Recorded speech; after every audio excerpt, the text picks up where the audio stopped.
तो आज के इस वीडियो में हम कक्षा 11वीं राजनीति विज्ञान के पेपर का सलूशन लेकर आ चुके हैं। दोस्तों इस वीडियो में हम राजनीति विज्ञान के पेपर का सलूशन देखने वाले हैं जो कि आपके अर्धवार्षिक परीक्षा 2021-22 में आने वाला है दोस्तों। तो बिना किसी देरी के चलिए वीडियो को शुरू करते हैं दोस्तों। तो यहाँ पे देखिए आपका जो समय है दोस्तों 3 घंटे का दिया हुआ है। और दोस्तों यहाँ पे देखिए आपको प्रश्न के लिए निर्देश दिया गया क्या करना है।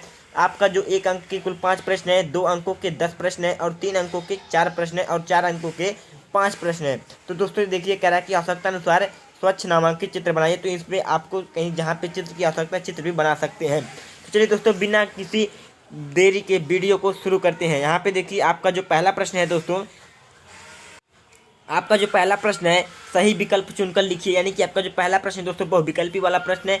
इसमें पहला दिया है आपका निम्नांकित में से कौन सा एक सैनिक शक्ति नहीं है। तो सेंटो, सीएटो, ईसी या नाटो, इनमें से कौन सा सैनिक शक्ति नहीं है। तो इसमें से आपका जो ईसी है दोस्तों यह सैनिक शक्ति नहीं है। उसके बाद दूसरा है दोस्तों ऑपरेशन रिजल्ट स्टॉर्म निम्नलिखित में से किससे संबंधित था। तो कह रहा है कि ऑपरेशन जो डिजर्ट स्टॉर्म था वो किससे संबंधित था। तो देखिए अल-कायदा, प्रथम खाड़ी युद्ध, जॉर्जिया, यूगोस्लाविया के खिलाफ कार्यवाही। तो दोस्तों यह प्रथम खाड़ी युद्ध से संबंधित था। उसके बाद तीसरा आपका राष्ट्रीय पिछड़ा वर्ग आयोग के प्रथम अध्यक्ष थे।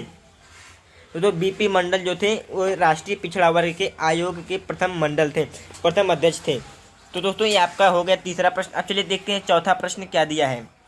तो यहाँ पे देखिए अब आपका दोस्तों चौथा प्रश्न यहाँ पे देखिए कह रहा है कि वर्तमान में नीति आयोग के अध्यक्ष कौन है। तो वर्तमान में नीति आयोग के अध्यक्ष वही होते हैं दोस्तों जो हमारे प्रधानमंत्री होते हैं। तो प्रधानमंत्री वर्तमान में नरेंद्र मोदी हैं। तो यहाँ पे आपका नरेंद्र मोदी सही हो जाएगा। उसके बाद आता है अगला प्रश्न, निम्नांकित में से किसे लौह पुरुष के नाम से जाना जाता है। तो दोस्तों सरदार वल्लभ भाई पटेल को लौह पुरुष के नाम से जाना जाता है। तो आपका ऑप्शन नंबर 6 सरदार वल्लभ भाई पटेल सही हो जाएगा।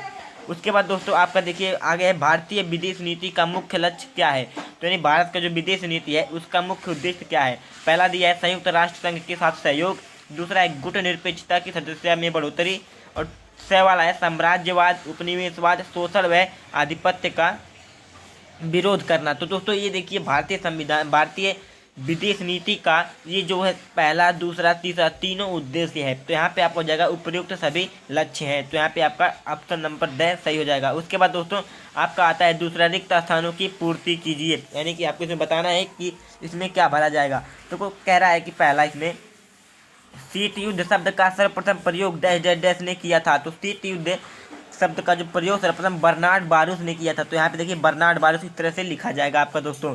उसके बाद दूसरा है यूरोपीय यूनियन का उदय डैश डैश डैश के फलस्वरूप हुआ था। तो यूरोपीय यूनियन का उदय किसके फलस्वरूप हुआ था। तो मैस्ट्रिच संधि के फलस्वरूप हुआ था दोस्तों। तो यहाँ पे मैस्ट्रिच संधि भरा जाएगा। उसके बाद आपका तीसरा है अंतर्राष्ट्रीय मुद्रा कोष की स्थापना IMF की स्थापना कब हुई थी। इसका फुल फॉर्म भी पूछ ले जाता है कभी कभी। तो IMF इंटरनेशनल मॉनेटरी फंड अंतर्राष्ट्रीय मुद्रा कोष। तो इसकी स्थापना हुई 1945 में। तो यहाँ पे 1945 भरा जाएगा। उसके बाद आपका है चौथा, भारत में वैश्वीकरण का डैश डैश डैश दक्षिण पंथियों द्वारा किया गया। तो दक्षिण पंथियों द्वारा भारत में वैश्वीकरण का विरोध किया गया दोस्तों। तो यहाँ पे विरोध भरा जाएगा यहाँ पे आपका। उसके बाद आपका पांचवा है राज्य पुनर्गठन आयोग की नियुक्ति 29 दिसंबर डैश डैश डैश में हुई थी। यानी कह रहा है कि राज्य पुनर्गठन आयोग जो है उसकी नियुक्ति कब हुई थी। तो उसकी नियुक्ति 29 दिसंबर 1953 में हुई थी दोस्तों। तो यहाँ पे 1953 भरा जाएगा। उसके बाद यहाँ पे देखिए अगला है डैश डैश डैश को अफ्रीकन गांधी। तो अफ्रीकन गांधी किसे कहा जाता है, यानी किसको अफ्रीकन गांधी के नाम से जाना जाता है। तो नेल्सन मंडेला दोस्तों उन्हें अफ्रीकन गांधी के नाम से जाना जाता है। उसके बाद देखिए अगला प्रश्न आपका सातवां, आंध्र प्रदेश में स्थानीय शराब को डैश डैश डैश कहते हैं। तो आंध्र प्रदेश में स्थानीय शराब को अराक या ताड़ी कहते हैं। तो यहाँ पे अराक या ताड़ी आपका सही जवाब हो जाएगा। उसके बाद आपका तीसरा प्रश्न है दोस्तों, यहाँ पे देखिए प्रत्येक शब्द के लिए एक वाक्य में उत्तर दीजिए। तो देखिए एक शब्द में या एक वाक्य में उत्तर देना है। जैसा आपको यहाँ पे उत्तर देना पड़ेगा। आप या तो एक शब्द में दीजिए या फिर एक वाक्य में दीजिए। पहला है आपका ताशकंद किस देश की राजधानी है। तो ताशकंद आप लिख सकते हैं एक शब्द में उज्बेकिस्तान, या फिर एक वाक्य में लिख सकते हैं ताशकंद उज्बेकिस्तान की राजधानी है। तो इस प्रकार से आप इसे उज्बेकिस्तान आपका इसमें उत्तर हो जाएगा। दूसरा है कि चीन ने भारत पर कब आक्रमण किया था। तो चीन ने भारत पर कब आक्रमण किया था। तो 1962 में आक्रमण किया था। तो आपका यहाँ पे 1962 हो जाएगा। उसके बाद आपका अगला प्रश्न आता है संयुक्त राष्ट्र संघ की सुरक्षा परिषद के अस्थायी सदस्यों की संख्या कितनी है। तो दोस्तों संयुक्त राष्ट्र संघ के सुरक्षा परिषदों के तो इनकी संख्या दोस्तों अभी 5 है और अस्थायी सदस्यों की संख्या 10 है। तो यहाँ पे आपका संयुक्त राष्ट्र संघ की सुरक्षा परिषद के अस्थायी सदस्यों की संख्या 5 हो जाएगी और अस्थायी सदस्यों की संख्या 10 हो जाएगी दोस्तों। तो उसके बाद देखिए यहाँ पे दिया है अगला, हैदराबाद का भारत में विलय कब हुआ? तो हैदराबाद का भारत में विलय 1948 में हुआ था। तो इसमें आपका 1948 सही जवाब हो जाएगा। इसके बाद आपका 5वां है, प्लान्ड इकोनॉमी फॉर इंडिया के लेखक का नाम बताइए।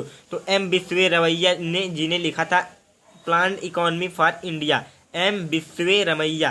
तो यहाँ पे हो जाएगा। उसके बाद अगला है, लोकनायक जयप्रकाश नारायण किस नाम से प्रसिद्ध थे? तो जेपी से।